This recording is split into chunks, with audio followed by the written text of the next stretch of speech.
ಕುಂಭರಾಶಿಯವರು ತುಂಬ ಒಳ್ಳೆಯ ಸ್ವಭಾವದವರು.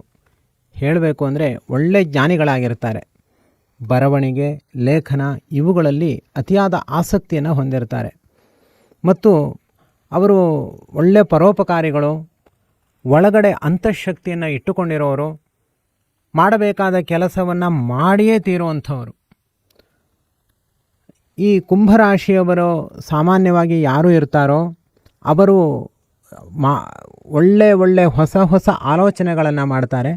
ಜಗತ್ತಿಗೆ ಉಪಕಾರವಾಗುವಂತಹ ಕೆಲಸಗಳನ್ನು ಮಾಡ್ತಾರೆ. ಒಳ್ಳೆಯ ಸ್ವಭಾವವನ್ನು ಹೊಂದಿರ್ತಾರೆ. ಒಂದು ಘಟ ತನ್ನಲ್ಲಿರುವ ಎಲ್ಲ ನೀರನ್ನು, ಹಾಲನ್ನು ಮತ್ತೊಬ್ಬರಿಗೆ ಹಂಚಿ ಅದು ಬರಿದಾಗುತ್ತಂತೆ. ಹಸು ತನ್ನ ಕೆಚ್ಚಲಿನಲ್ಲಿ ಇರುವಂತಹ ಎಲ್ಲ ಹಾಲನ್ನು ಆ ಗೊಲ್ಲನಿಗೆ ಕೊಟ್ಟು ಅದು ಬರಿದಾಗಿ ಗೊಲ್ಲನ ಮನೆಯಿಂದ ಮೇಲಿಕ್ಕೆ ಹೋಗುತ್ತಂತೆ. ಹಾಗೆ ಕುಂಭರಾಶಿಯವರು ಕೂಡ ಹಾಗೆ ತಮ್ಮಲ್ಲಿರುವಂಥದ್ದು ಎಲ್ಲವನ್ನು ಕೂಡ ಮತ್ತೊಬ್ಬರಿಗೆ ಕೊಟ್ಟು ಅವರು ಬರಿದಾಗ್ತಾರೆ ಅಂತ. ಆದ್ದರಿಂದಲೇ ಅದು ಖಾಲಿ ಘಟ ಅಂತ ಜ್ಯೋತಿಷ್ಯದಲ್ಲಿ ಹೇಳ್ತಾರೆ. ಅದರಿಂದ ಕುಂಭರಾಶಿಯವರು ಸ್ವತಃ ಸ್ವಾಭಾವಿಕವಾಗಿ ಅತ್ಯಂತ ಸಾತ್ವಿಕರು, ಪರಿಶುದ್ಧರು ಮತ್ತು ಯಾವ ಕೆಲಸ ಮಾಡಬೇಕು ಅಂತ ಅಂದ್ಕೊಳ್ತಾರೆ ಅದನ್ನು 10 ಶತಾಯಗತಾಯ ಮಾಡಿಯೇ ತೀರ್ತಾರೆ. ಮಾಡದೆ ಬಿಡೋದೇ ಇಲ್ಲ. ಹಠವಾದಿಗಳು, ಆದರೆ ಯಾರಿಗೂ ಹಿಂಸೆ ಮಾಡೋಲ್ಲ. ಇಂತಹ ಕುಂಭರಾಶಿಯವರಿಗೆ ಈಗ ಪಂಚಮದಲ್ಲಿ ಗುರು, ಖಂಡಿತ ಮಕ್ಕಳಾಗದೇ ಇರೋರಿಗೆ ಮಕ್ಕಳಾಗುತ್ತೆ. ಗುರು ಮಕ್ಕಳನ್ನು ಕೊಡ್ತಾನೆ ಪಂಚಮ ಸ್ಥಾನದಲ್ಲಿ ಇದ್ದು, ಅಥವಾ ಮಕ್ಕಳಿಗೆ ಒಳ್ಳೆಯ ಎಜುಕೇಷನ್ ಕೊಡ್ತಾನೆ, ಅಥವಾ ಮಕ್ಕಳು ಮರಿ ಎಲ್ಲ ಇದ್ದವರಿಗೆ ವಿದ್ಯೆಯನ್ನು ಕೊಡ್ತಾನೆ. ಅಂದರೆ ಈ ವರ್ಷ ಅವರು ಚೆನ್ನಾಗಿ ಓದ್ಕೊಂಡು ಕೂತು ಬಿಡಬೇಕು. ಕುಂಭರಾಶಿಯವರು ಹೆಚ್ಚಿನ ಯಾವ ಕೆಲಸಕ್ಕೂ ತಂಟೆ ತಕರಾರುಗಳಿಗೆ ಹೋಗಬಾರ್ದು. ಸುಮ್ಮನೆ ಜ್ಞಾನ ಕಾರ್ಯವನ್ನು ಹೆಚ್ಚು ಮಾಡ್ತಾ ಹೋಗಬೇಕು ಕುಂಭರಾಶಿಯವರು. ಆಗ ಅವರಿಗೆ ತುಂಬ ಶ್ರೇಯಸ್ಸಾಗುತ್ತೆ. ದೇವರು ನಮ್ಮ ಆಯುಷ್ಯದಲ್ಲಿ ಒಂದೊಂದು ವರ್ಷ ಒಂದೊಂದು ಬಗೆಯ ಸಾಧನೆ ಮಾಡಿಸ್ಬೇಕು ಅಂತ ತೀರ್ಮಾನ ಮಾಡಿರ್ತಾನೆ. ಅದರಿಂದ ಈ ವರ್ಷ ನಾವು ಕೇವಲ ಓದ್ಕೊಂಡು ಬರ್ಕೊಂಡಿರೋದೇ ನಮ್ಮ ಕೆಲಸ ಅಂತ ತೀರ್ಮಾನ ಮಾಡಿ ಯಾರು ಸಿದ್ಧರಾಗ್ತಾರೆ, ಹೊಸ ಯೋಜನೆಗಳು ಇದೊಂದು ವರ್ಷ ಬೇಡ. ಆಗ ಕುಂಭರಾಶಿಯವರಿಗೆ ಖಂಡಿತ ಒಳ್ಳೆಯದಾಗುತ್ತೆ. ಒಂದು ವೇಳೆ ಇಲ್ಲ ನಾನು ಈ ವರ್ಷವೂ ಏನಾದರೂ ಒಂದು ಹೊಸ ಯೋಜನೆ ಹಮ್ಮಿಕೊಳ್ತೀನಿ ಅಂತಂದರೆ ಕಷ್ಟ ಇದೆ, ತುಂಬ ದೇವತಾನುಗ್ರಹ ಬೇಕಾಗುತ್ತೆ. ಕಾರಣ ಏನಂದರೆ 7.5 ಮುಗಿತಾ ಬರ್ತಾ ಇದೆ. ಕೊನೆಯ ಪರೀಕ್ಷೆ 2.5 ವರ್ಷದಲ್ಲಿ ಇದ್ದಾರೆ ಕುಂಭರಾಶಿಯವರು. ಇನ್ನು ಜುಲೈ ತಿಂಗಳಿನಲ್ಲಿ ವಕ್ರ ಶನಿ, ಅಂದರೆ ಶನಿ ವಕ್ರಕ್ಕೆ ಬಂದಾಗ ಜುಲೈ 26ಕ್ಕೆ ಸ್ವಲ್ಪ ಸಮಸ್ಯೆ ಬಿಗುಡಾಯಿಸುತ್ತೆ. ಅಂದರೆ ಸಾತ್ವಿಕರಾಗಿದ್ದಾರೆ, ಒಳ್ಳೆಯ ಯೋಚನಾಲಹರಿಗಳನ್ನ ಇಟ್ಕೊಂಡಿದ್ದಾರೆ, ಎಲ್ಲವನ್ನೂ ಒಳ್ಳೆಯದೇ ಮಾಡಬೇಕು ಅಂತಾರೆ. ಆದರೆ ಕಷ್ಟಗಳು ಅದು ಮೈಯನ್ನು ಸುತ್ತಕೊಳ್ತಾ ಇವೆ, ಒಂದಲ್ಲ ಎರಡಲ್ಲ. ರಾಹು 7ನೇ ಮನೆಯಲ್ಲಿ, ರಾಹು ರಾಶಿಯಲ್ಲಿ 7ನೇ ಮನೆಯಲ್ಲಿ ಕೇತು, ಈ ಕಡೆ ಗುರು ಅನುಗ್ರಹ ಚೆನ್ನಾಗಿದೆ ಎಲ್ಲಿಯ ತನಕ, ಜೂನ್ ತಿಂಗಳ ತನಕ.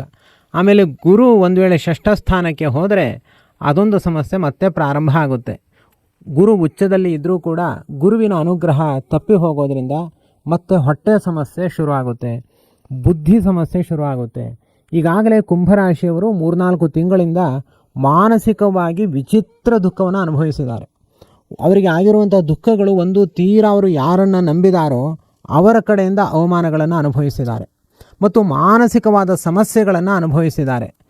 ಚಂಚಲತೆ, ಏನು ನಿರ್ಧಾರ ತಗೊಂಡಿದ್ದಾರೆ ಅದು ಆಗುತ್ತೋ ಇಲ್ಲೋ ಅನ್ನುವಂತಹ ಸಮಸ್ಯೆನ ಅನುಭವಿಸಿದ್ದಾರೆ. ಆದ್ದರಿಂದ ಈ ಎಲ್ಲ ಕಷ್ಟಗಳನ್ನು ಈ 3 ತಿಂಗಳಿಂದ ಅನುಭವಿಸಿಕೊಂಡು ಬಂದಿದ್ದಾರೆ. ಈಗ ರವಿ ಉಚ್ಚಕ್ಕೆ ಬಂದ ಈ ತಿಂಗಳು. ರವಿ 3ನೇ ಸ್ಥಾನಕ್ಕೆ, ಉಚ್ಚ ಸ್ಥಾನಕ್ಕೆ ಆಗಮಿಸಿದ್ದಾನೆ. ಮೇಷರಾಶಿಯಲ್ಲಿ ರವಿ ಉಚ್ಚ ಸ್ಥಾನದಲ್ಲಿದ್ದಾನೆ. ಅದು ಭ್ರಾತೃಸ್ಥಾನ, ಸಹೋದರ ಸ್ಥಾನ. ಆದರೂ ಕೂಡ ಒಂದು ರೀತಿಯಲ್ಲಿ ಒಳ್ಳೆಯದಾದರೂ ಕೂಡ ಅವರಿಗೆ ಹೆಚ್ಚಿನ ಬಲ ಏನೋ ಬಂದ ಹಾಗೆ ಆಗಲ್ಲ. ವಾಸ್ತವವಾಗಿ ರವಿ ಉಚ್ಚ ಸ್ಥಾನದಲ್ಲಿರೋದು ತುಂಬ ಒಳ್ಳೆಯದು. ಗುರು 5ನೇ ಮನೆಯಲ್ಲಿರೋದು ಕೂಡ ಒಳ್ಳೆಯದು. ಅದರಿಂದ ಅವ್ರಿಗೆ ಏನಾದರೂ ಸಣ್ಣ ಪುಟ್ಟ ವಿಷಯಗಳು ಮುಗಿಸ್ಕೊಳ್ಳೋದಂದರೆ ಜೂನ್ ಒಳಗಡೆ ಅವರು ಅದನ್ನು ಮುಗಿಸಿಕೊಂಡು ಆಮೇಲೆ ಸುಮ್ಮನೆ ಓದ್ತಾ ಕೂತ್ಕೊಳ್ಳೋದು ಒಳ್ಳೆಯದು. ಇನ್ನು ಸಂಗಾತಿಯಿಂದ ಏನಾದರೂ ಸಮಸ್ಯೆ ಬಂದರೆ ಮೌನ ವಹಿಸೋದು ಬೇಡ. ಸಾಮಾನ್ಯವಾಗಿ ಗಲಾಟೆ ಬರಬಾರ್ದು ಅಂತ ಮೌನ ವಹಿಸಿ ಬಿಟ್ಟರೆ ಅದು ದೊಡ್ಡ ಅನರ್ಥ ಆಗಿಬಿಡುತ್ತೆ. ಆದ್ದರಿಂದ ಆದಷ್ಟು ಅವರ ಮನಸ್ಸಿಗೆ ತಕ್ಕಂತೆ ಮಾತನಾಡಬೇಕು. ಅವರು ನಮ್ಮ ವಿರುದ್ಧವಾಗಿ ಮಾತನಾಡ್ತಾ ಇದ್ರು ಅವರನ್ನೇ ಹೊಗಳಬೇಕು. ಅಂದರೆ ಜಾಗ್ರತೆಯಾಗಿ, ಅದರಲ್ಲೇನು ಆಡಂಬರ ಎಲ್ಲ ತೋರಿಸ್ಬಾರ್ದು. ಈ ರೀತಿ ಬ್ಯಾಲೆನ್ಸ್ ಮಾಡಿಕೊಂಡು ತುಂಬ ಏಕಾಗ್ರತೆಯಿಂದ ಮಾತುಗಳನ್ನ, ವೇದ ಮಂತ್ರಗಳನ್ನು ನಾವು ಏಕಾಗ್ರತೆಯಿಂದ ಹೇಳ್ತೀವಲ್ಲ, ಹಾಗೆ ಒಂದೊಂದು ಮಾತುಗಳನ್ನು ಕೂಡ ಹೆಂಡತಿಯ ಜೊತೆ ತುಂಬ ಜಾಗೃತೆಯಲ್ಲಿ ಮಾತನಾಡಬೇಕು. ಮಕ್ಕಳ ಜೊತೆ, ಸಂಬಂಧಿಕರ ಜೊತೆಯೂ ಕೂಡ ಜಾಗೃತೆಯಾಗಿ ಮಾತನಾಡಬೇಕು. ಒಂದು ವೇಳೆ ಜಾಗ್ರತೆ ವಹಿಸದೆ ಹೇಗೆ ಬೇಕು ಹಾಗೆ ಮಾತಾಡಿಬಿಟ್ರೆ ಅವರು ತುಂಬ ದೊಡ್ಡ ಸಮಸ್ಯೆಗಳನ್ನ ಮಾಡ್ತಾರೆ. ಒಬ್ಬ ಬದುಕಲಿಕ್ಕೆ ಆಗಲ್ಲ. ಯಾಕೆಂದ್ರೆ ಈಗಾಗಲೇ ಸಮಸ್ಯೆಗಳೇ ಬೇಕಾದಷ್ಟಿದೆ, ಮಾನಸಿಕ ಒತ್ತಡಗಳು ಕೂಡ ಜಾಸ್ತಿ ಆಗುತ್ತೆ. ಮತ್ತು ಈ ಶನಿಯಿಂದಾಗಿ ಅವರಿಗೆ ಕಾಲಿನ ಸಮಸ್ಯೆ ಬರುತ್ತೆ. ಕುಂಭರಾಶಿಯವರಿಗೆ ಕಾಲು ಮುರ್ಕೊಳ್ಬೋದು, ಕಾಲು ಇನ್ನೇನೋ ಆಗ್ಬೋದು, ಅಥವಾ ನರಗಳ ಸಮಸ್ಯೆಗಳು ಬರ್ಬೋದು. ಯಾಕೆಂದರೆ ಶನಿ ಕಾಲಿಗೆ ಒಡೆಯ, ಅವನು ಸಮಸ್ಯೆ ಮಾಡೋದೇ ಕಾಲಿನ ಮೂಲಕ.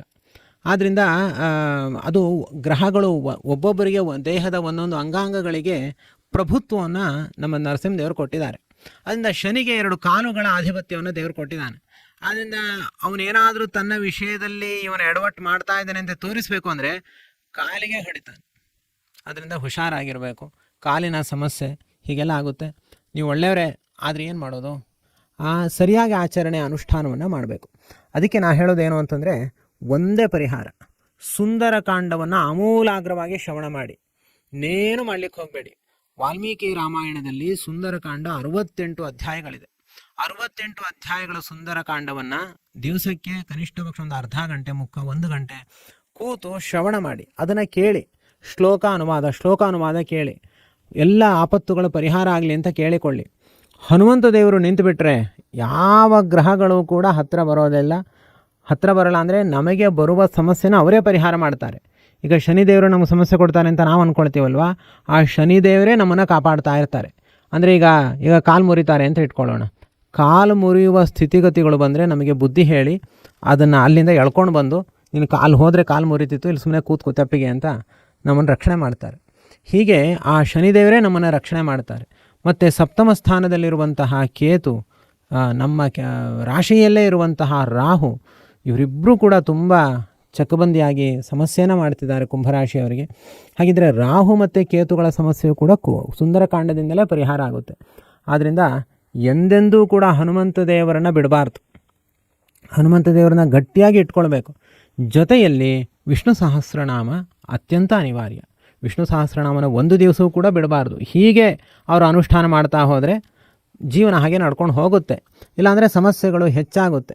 ಇನ್ನೂ ಒಂದು ಏನು ಮಾಡ್ಬೋದು ಅಂದರೆ, ಇವ್ರು ಏನೇ ಮಾಡೋದಿದ್ರೂ ಕೂಡ ಮಕರ ರಾಶಿಯನ್ನು ಇಟ್ಕೊಂಡು ಮಾಡೋದು ಒಳ್ಳೆಯದು. ಅಥವಾ ಬೇರೆ ಒಳ್ಳೆಯ ರಾಶಿ ಯಾರಿಗಿದೆ ಅಂದರೆ ಈ ವರ್ಷ ಯಾರಿಗೆ ಚೆನ್ನಾಗಿದೆ ಅವ್ರ ಮೂಲಕ ಕೆಲಸ ಮಾಡಿಸ್ಕೊಂಡು ಹೋಗೋದು ಒಳ್ಳೆಯದು. ಏನೋ ಭೂಮಿ ವ್ಯವಹಾರ ಮಾಡಬೇಕು ಅಂತ ಇಟ್ಕೊಳ್ಳಿ, ತಮ್ಮ ಹೆಸರಲ್ಲೇ ರಿಜಿಸ್ಟ್ರೇಷನ್ ಮಾಡ್ಕೊಳ್ಳೋಕ್ಕಿಂತ ಅವ್ರ ಹೆಸರಲ್ಲೇ ರಿಜಿಸ್ಟ್ರೇಷನ್ ಮಾಡೋದು, ಅಥವಾ ಅಗ್ರಿಮೆಂಟ್ ಮಾಡೋದಿದ್ರೆ ಅವ್ರ ಹೆಸರಲ್ಲೇ ಮಾಡ್ಕೊಂಡು ಹೋಗೋದು. ಆ ಥರ ಮಾಡಿದ್ರೆ ಹಣ ಏನೂ ಸಮಸ್ಯೆ ಆಗಲ್ಲ. ಇಲ್ಲಾಂದರೆ ತುಂಬ ಹಣ ಎಲ್ಲ ಕಳ್ಕೊಂಡು ಬಿಡುವ ಸ್ಥಿತಿಗತಿಗಳೆಲ್ಲ ಬಂದುಬಿಡುತ್ತೆ. ಜಾಗೃತಿ ಆಗಿರಬೇಕು. ಆದ್ದರಿಂದ ಮತ್ತು ಗುರು ಈಗ ಏನಿದ್ರೂ ಜೂನ್ ಆದಮೇಲೆ ಗುರುಬಲ ಕೂಡ ಹೋಗಿಬಿಡುತ್ತೆ. ಅಂದ ರಾಯರ ಸೇವೆಯನ್ನು ಹೆಚ್ಚು ಮಾಡಬೇಕು.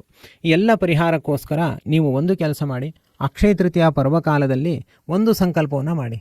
ಏನಂದರೆ, ನಿಮ್ಮ ಹತ್ತಿರ ಇರುವ ಯಾವುದಾದ್ರೂ ಒಳ್ಳೆಯ ಶುದ್ಧ ಬ್ರಾಹ್ಮಣರು ತೊಗೊಳ್ಳೋದಿದ್ದರೆ ಅದಕ್ಕೆ ಏನೇನು ದಾನ ಮಾಡಬೇಕು ಆ ದಾನವನ್ನು ಮಾಡಿ. ಅದು ನಾನು ಇಲ್ಲಿ ಹೇಳಲಿಕ್ಕೆ ಹೋಗಲ್ಲ, ನಿಮಗೆ ಗೊತ್ತಿರುತ್ತೆ. ಶನಿ ದೋಷ ಪರಿಹಾರಕ್ಕೆ ಏನೇನು ದಾನ ಮಾಡಬೇಕು ಅಂತ ನಿಮಗೆ ಗೊತ್ತಿರುತ್ತೆ. ಅವರು ತೆಗೆದುಕೊಳ್ಳೋದ್ರಿಂದ 1 ಗ್ರಾಮ್ ಚಿನ್ನ ಇಟ್ಟು, ಒಂದು 10,000 ರೂಪಾಯಿ ಹಣ ಎಲ್ಲ ಇಟ್ಟು ಅವರಿಗೆ ದಾನ ಮಾಡಿ. ಆವಾಗ ಸ್ವಲ್ಪ ಪರಿಹಾರ ಆಗುತ್ತೆ. ಇಲ್ಲದೇ ಇದ್ದರೆ ಏನೂ ತೊಂದರೆ ಇಲ್ಲ, ಸುಂದರಕಾಂಡ ಪಾರಾಯಣ ಮಾಡಿದ್ರೂ ಸಾಕು. ಇನ್ನು ನಮ್ಮಲ್ಲಿ ಶ್ರೀಕರ ನಾರಾಯಣ ದೇವರ ಸೇವೆ ನಡೀತಾ ಇದೆ ಅಕ್ಷಯ ತೃತೀಯ ದಿವಸ. ಅದಕ್ಕೆ ತುಂಬ ಕಡಿಮೆ ಕಾಣಿಕೆ ಇರುತ್ತೆ. ಅದು ತ್ರಿಕಾಲ ಪೂಜೆ, ಒಂದೇ ದಿವಸ ನಡೆಯೋದು. ತ್ರಿಕಾಲ ಪೂಜೆ ಇರುತ್ತೆ, ಸಹಸ್ರನಾಮಾರ್ಚನೆ ಇರುತ್ತೆ. ಮತ್ತು ನಿಮ್ಮ ದೋಷ ಪರಿಹಾರವನ್ನು ನೀವು ಗೂಗಲ್ ಫಾರ್ಮ್ನಲ್ಲಿ ಇದಕ್ಕೋಸ್ಕರ ಅಂತ ಹೇಳಿದ್ರೆ ನಾವು ಅದನ್ನು ದೇವರಲ್ಲಿ ಸಮರ್ಪಣೆ ಮಾಡ್ತೀವಿ. ನಿಮಗೆ ಸುವರ್ಣ ನಾಣ್ಯ ಶ್ರೀಕರ ನಾರಾಯಣ ದೇವರನ್ನು ಕಳುಹಿಸಿಕೊಡ್ತೀವಿ. ಗಂಧ ಮೊದಲಾದವುಗಳನ್ನೆಲ್ಲ ಪೋಸ್ಟ್ ಮೂಲಕ ಕಳುಹಿಸ್ಕೊಡ್ತೀವಿ. ಇಷ್ಟು ನಮ್ಮ ಕಡೆಯಿಂದ ನಿಮಗೆ ಆಗುವಂಥ ಒಂದು ಉಪಕಾರ. ಉಳಿದಿದ್ದಂತೆ ನೀವು ನಿಮ್ಮ ರಕ್ಷಣೆಯನ್ನು ಮಾಡಿಕೊಳ್ಳಿಕ್ಕೆ ಎಲ್ಲ ರೀತಿಯಲ್ಲೂ ಕೂಡ ನೀವು ಪ್ರಯತ್ನವನ್ನು ಮಾಡಬೇಕು. ಆಗ ಮಾತ್ರ ನಿಮಗೆ ಎಲ್ಲ ರೀತಿಯಲ್ಲೂ ಕೂಡ ಒಳ್ಳೆಯದಾಗುತ್ತೆ. ಇಲ್ಲದೇ ಇದ್ದರೆ ಹೆಚ್ಚು ಯಾವ ತಂಟೆಗೂ ಹೋಗದೇ ಸುಮ್ಮನೆ ಓದೋದು, ಬರೆಯೋದು ಇತ್ಯಾದಿ ಕೆಲಸಗಳು ಮಾಡೋದು ಒಳ್ಳೆಯದು. ಸ್ವಲ್ಪ ದಿವಸ ಆಮೇಲೆ ಮತ್ತೆ ಸರಿ ಹೋಗುತ್ತೆ. ಇದೆಲ್ಲವೂ ಕೂಡ ಫಲ ಯಾವಾಗ ಅಂತಂದರೆ, ನಮ್ಮ ಜನ್ಮಜಾತಕದಲ್ಲಿ ಅಂದರೆ ಜನ್ಮಕುಂಡಲಿಯಲ್ಲಿ ಗ್ರಹಗಳ ಬಲಾಬಲಗಳನ್ನು ವಿವಕ್ಷಿಸದೇ ಇದ್ದಾಗ, ಒಂದು ವೇಳೆ ಇದಕ್ಕೆ ವಿಪರೀತವಾಗಿ ಅಲ್ಲಿ ಗುರು ಅನುಗ್ರಹ ಎಲ್ಲ ತುಂಬ ಇತ್ತು, ಅಲ್ಲಿ ಗುರುದಶೆ ಚೆನ್ನಾಗಿದೆ, ಅದರಲ್ಲೂ ಗುರುಭುಕ್ತಿ ನಡೀತಾ ಇದೆ, ಅಲ್ಲಿ ಶನಿ ಯಾವುದೇ ದೋಷ ಇಲ್ಲ ಅಂತ ಹೇಳಿದಾಗ ಈ ಗೋಚಾರದಲ್ಲಿರುವಂತಹ 7.5 ಆಗಲಿ ಅಥವಾ ಗುರುವಿನ ಬಲ ಇಲ್ಲದೇ ಇರುವಿಕೆ ಆಗಲಿ ಅದೇನು ಅಷ್ಟೇನೂ ಎಫೆಕ್ಟ್ ಆಗಲ್ಲ. ಅದರಿಂದ ಎಲ್ರಿಗೂ ಸಮನ್ವಯ ಆಗುತ್ತೆ ಅಂತ ತಿಳ್ಕೊಳ್ಬೇಡಿ.